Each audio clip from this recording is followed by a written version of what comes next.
al Señor por la vida que Él nos presta. Continuamos con la segunda parte de la carta del apóstol Pablo a los de Galacia. Estas varias iglesias que Pablo había fundado en Galacia, los nativos eran frigios, y habían muchos judíos ahí regados, y Pablo se los conquistó para el Señor. Y en ese tiempo, cuando Pablo empezó a ganarse a muchos judíos y a gentiles, o sea, griegos, de todos, estaba él un poco enfermo, pero los de Galacia nunca lo desecharon a él. Y en ese tiempo Pablo iba sembrando la buena semilla, y atrás venían los judíos que todavía se mantenían estables a guardar la ley, cuidaban de guardar las lunas nuevas.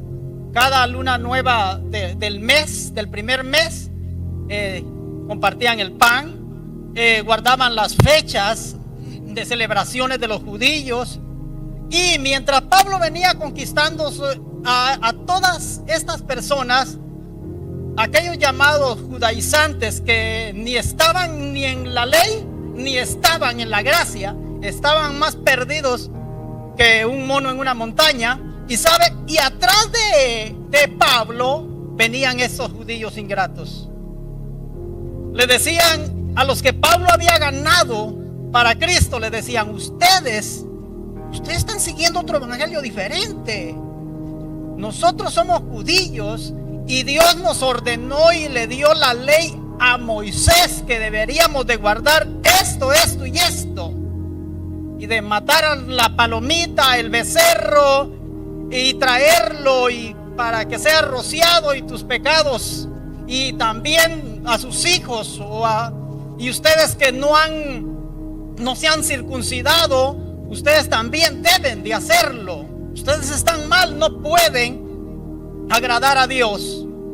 Ellos venían sembrando la cizaña atrás del apóstol Pablo, y cuando Pablo se da cuenta de lo que está sucediendo,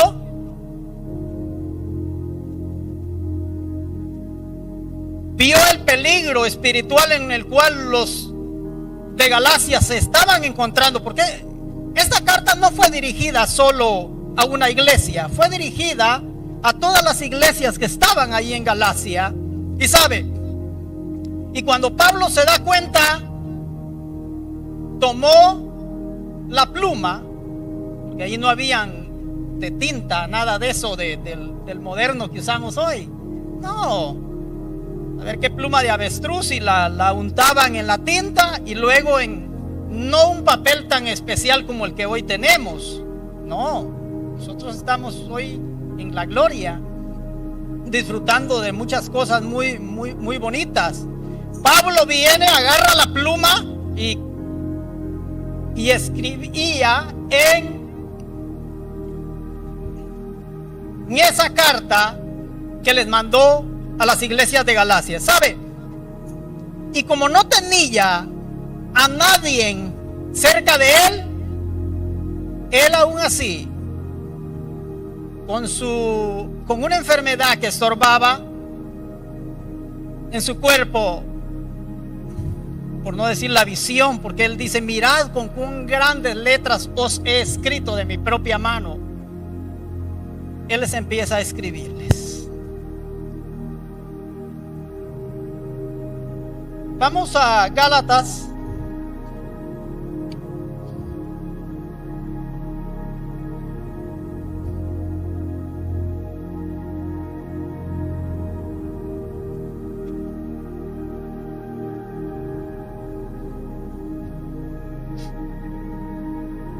Gálatas capítulo 4.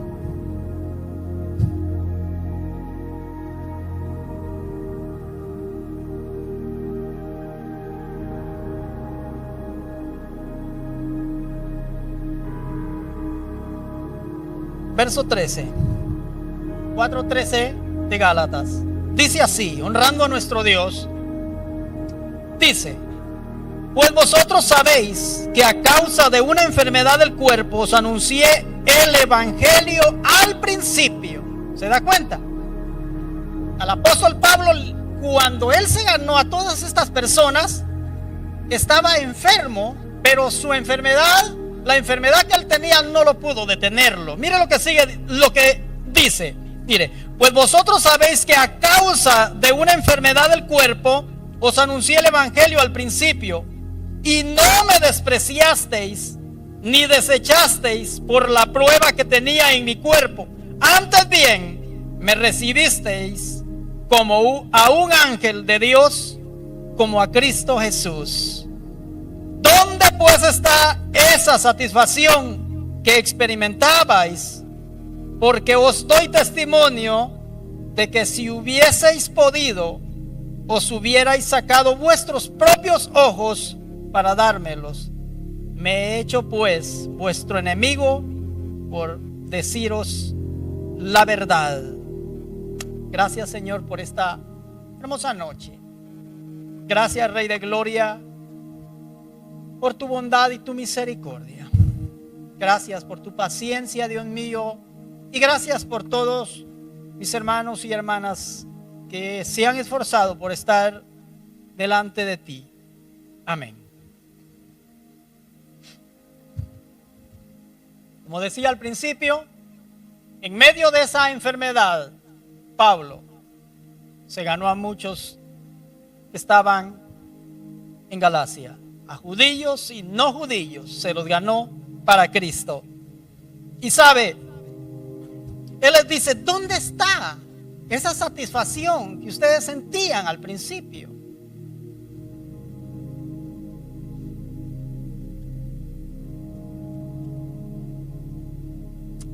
¿Sabe que es serio para todos los cristianos de Galacia? Ellos se habían hecho una promesa de servirle a Dios.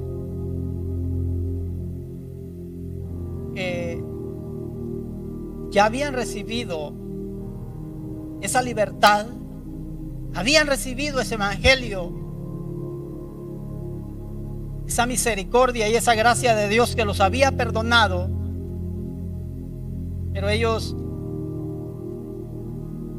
no estaban maduros.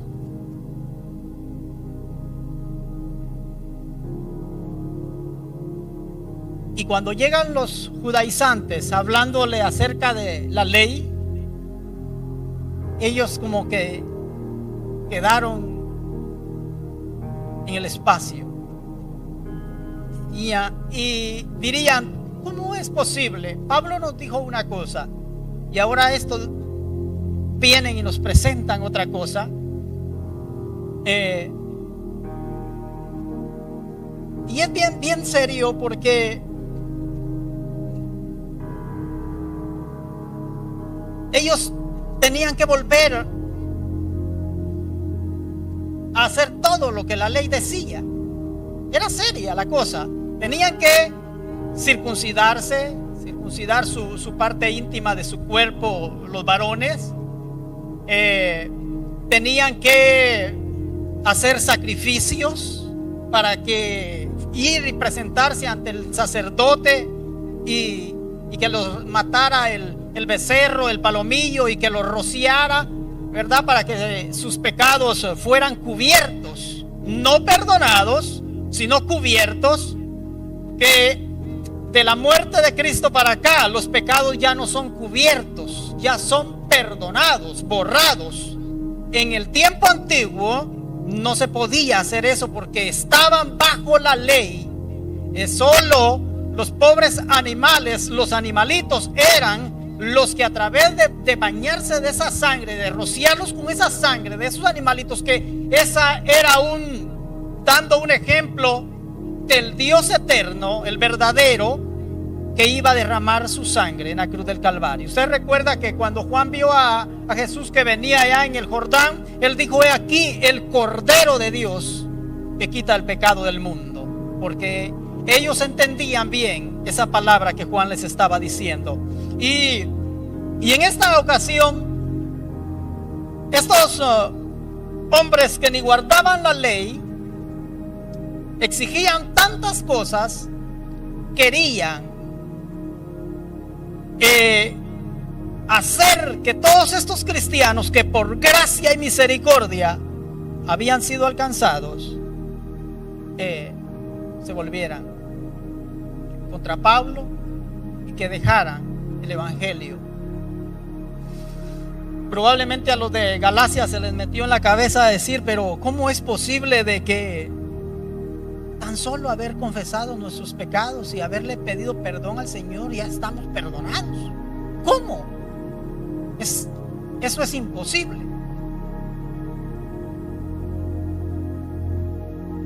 Pero Pablo les empieza a escribirles y les dice: ¿dónde está esa satisfacción que un día experimentaron? ¿Dónde? ¿Dónde está aquel amor que ustedes tenían para con Dios? Y ahora, ¿qué está pasando? Le voy a describir un poco más al presente acerca de entre la gracia y la ley. Mire, en ese tiempo para ellos, como guardar la ley y mantener la gracia, está como que un cristiano. Vamos a tomar un ejemplo y a nuestro hermano Tony. Nuestro hermano Tony es un cristiano. Y al rato viene Francisco de Italia, que es el representante según la humanidad de Cristo, que no lo es, y viene y le dice a Tony: Tony, tú estás perdido. Yo soy el representante de Dios aquí en la tierra y a ti te han engañado, te han lavado el cerebro. Entonces, ¿sabes? Tú tienes que adorar a la Virgen María, porque ella es la madre de Dios. Entonces Tony dice: pero...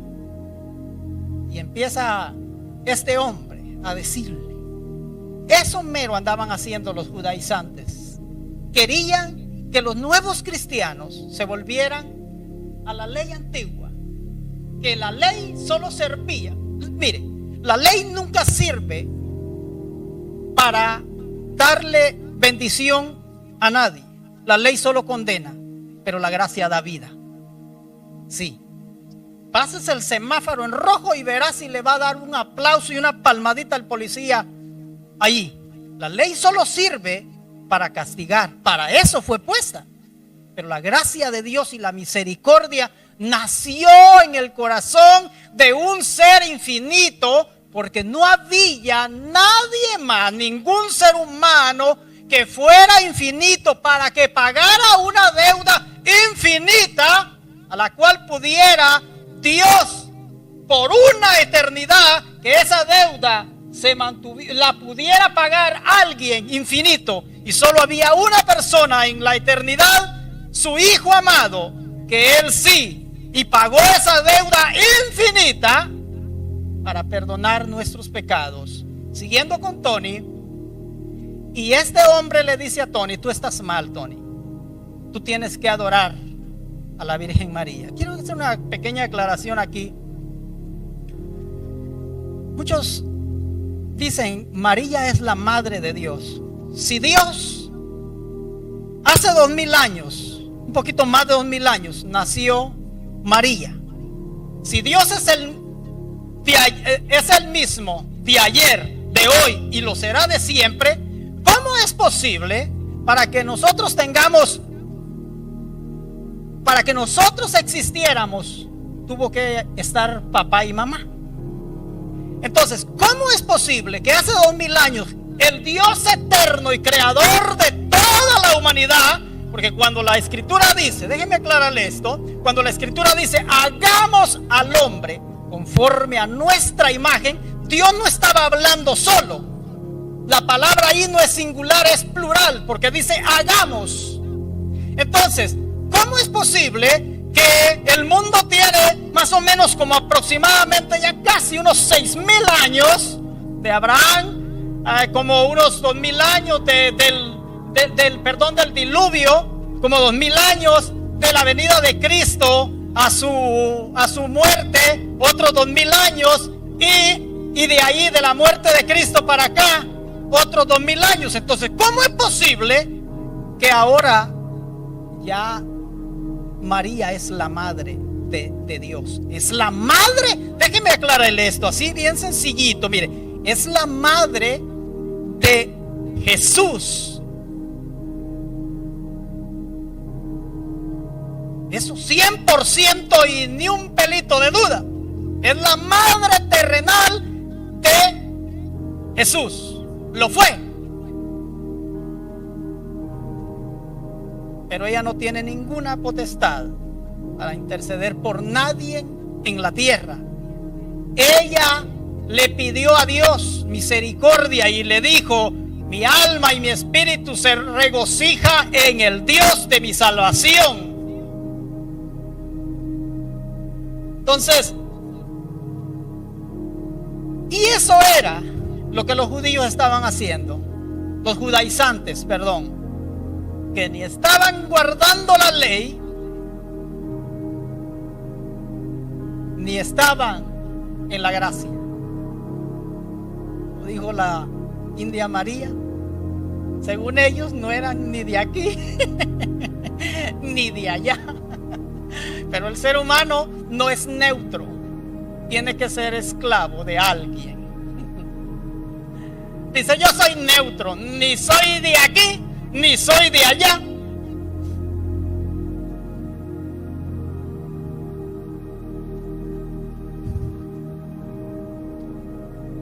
No es cierto eso. Tiene que ser de alguien. Si no es de Dios, es de alguien más.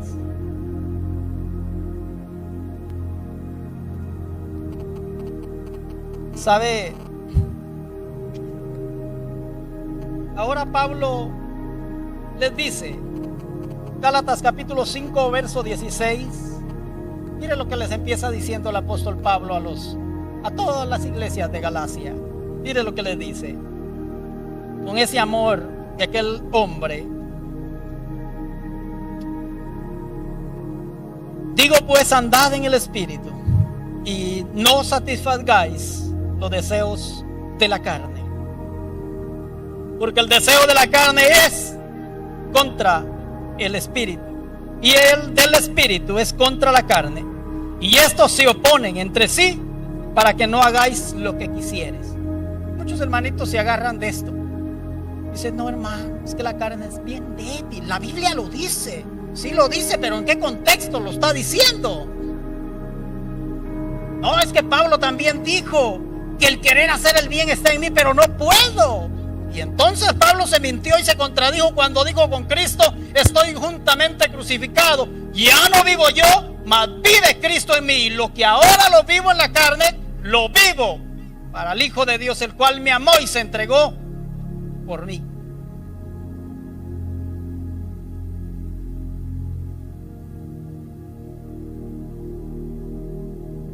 Pero su contexto está aquí. Mire lo que dice su contexto. Mire lo que dice. Verso 18. Pero si sois guiados por el Espíritu, no estáis bajo la ley. ¿Qué le parece? El 17 dice: porque los deseos de la carne, o el deseo de la carne es contra el del Espíritu, y el del Espíritu es contra la carne, y estos se oponen entre sí para que no hagáis lo que quisierais. ¿Qué dice? Pero si sois guiados por el Espíritu, ¿qué dice? Ahí está. Porque hay una fuerza de Dios que lo motiva a hacer el bien ahora, porque ya no está esclavo bajo esa ley. Ahora está el Espíritu de Dios que está allí para darle fuerza. Los hermanos de Galacia probablemente se parecen a nosotros. No voy a decir a las iglesias de allá, aquella allá. Esos son nuestros hermanos también. Mejor peguemos aquí en el centro. Se parecen a nosotros de inmaduros. que si hay alguna cosita, Dios, yo ya no te sigo. Ya no. Mejor me voy para allá, porque mejor me iba allá. Ya no me gusta. Muy dura la cosa usted. Yo siento que Dios me abandonó. Está al revés la cosa. Tú lo abandonaste a Él.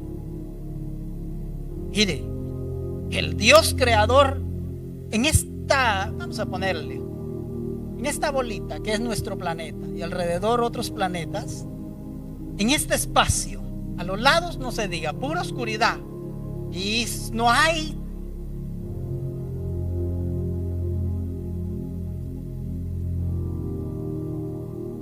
algo que diga aquí está el final del universo.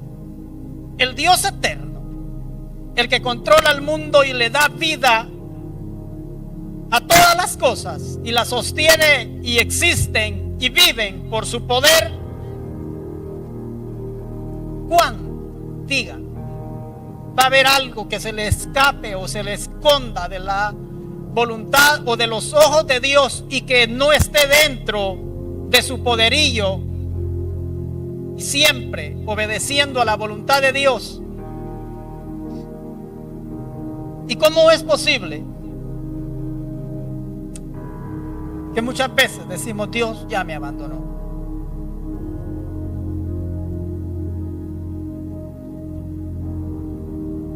Los hermanos de Galacia tenían esa dificultad de que no estaban bien seguros, y con esta carta que Pablo les manda los hace pensar y madurar, porque un cristiano maduro podrá el aire retrocederlo por la fuerza de la presión, pero no podrá dar un pie para atrás. ¿Se ha dado cuenta que cuando usted está queriendo mover algo en un piso liso y el mueble que usted quiera mover hacia adelante está muy pesado, ¿qué va a pasar? Se va a deslizar de sus zapatos si no son de zapatos de agarre, pero no va a dar un paso para atrás. Pues así mismo, un cristiano maduro, cuando vienen los vientos y tempestades fuertes que golpean su vida espiritual, no va a pegar un paso para atrás. Aunque el viento pueda retrocederlo, que se vaya deslizando, no quiere decir que ha pegado un paso para atrás. Él se va a mantener firme porque sabe que no hay justo que se quede en el olvido, y no hay clamor que Dios no lo escuche.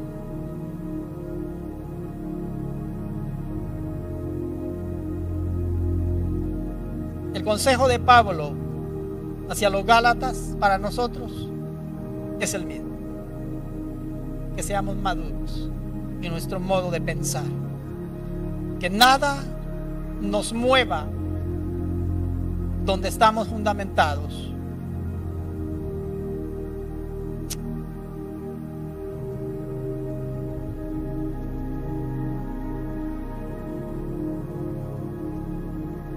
Le sigue diciendo el apóstol Pablo a los Gálatas: y manifiestas son las obras de la carne, que son adulterio, los que no están casados; fornicación, los solteros que tienen por afuera alguna aventura; inmundicias y lascivias, idolatría, cualquier cosa que le tome el primer lugar a Dios; hechicería, brujería; enemistades, pleitos, celos, iras, contiendas, disensiones, herejías, envidias, homicidios, borracheras, orgías y cosas semejantes a estas, acerca de las cuales os amonesto, como ya os lo he dicho antes, que los que practican tales cosas no heredarán reino de Dios. Serio, ¿no?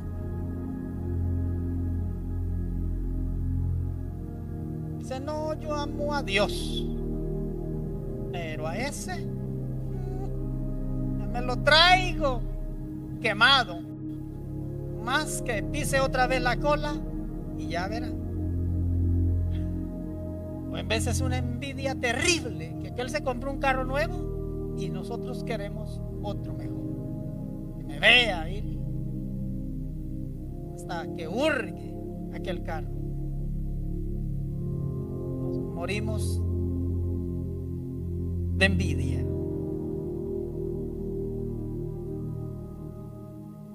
Celos. Hay celo bueno y celo malo. Como cuando el esposo le dice a su esposa,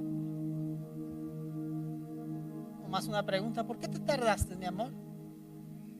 Ella tiene que darle una explicación.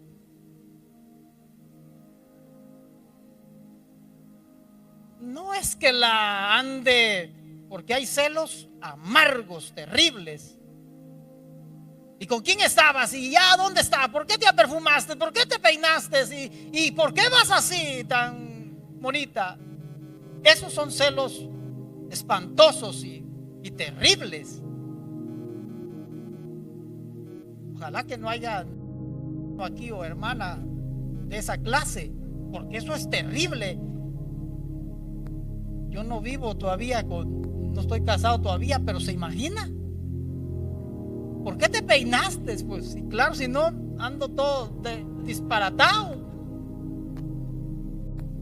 Entonces, hay celos buenos y celos que son malos.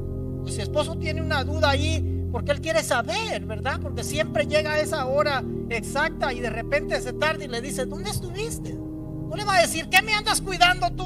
O andas esto y esto, ¿qué piensas? No, tiene que decirle que esto y esto y esto y esto pasó.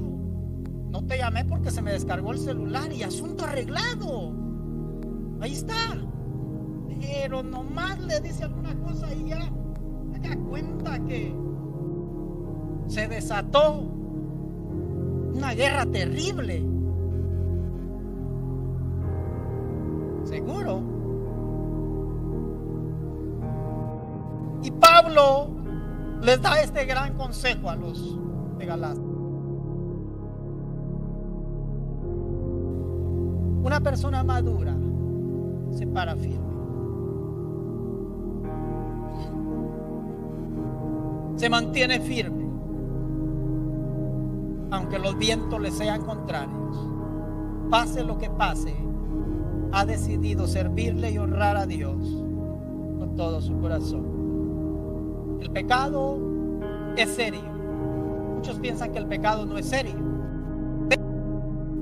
que será una separación eterna por toda una eternidad. Es seria. Y esto se forma en el corazón humano.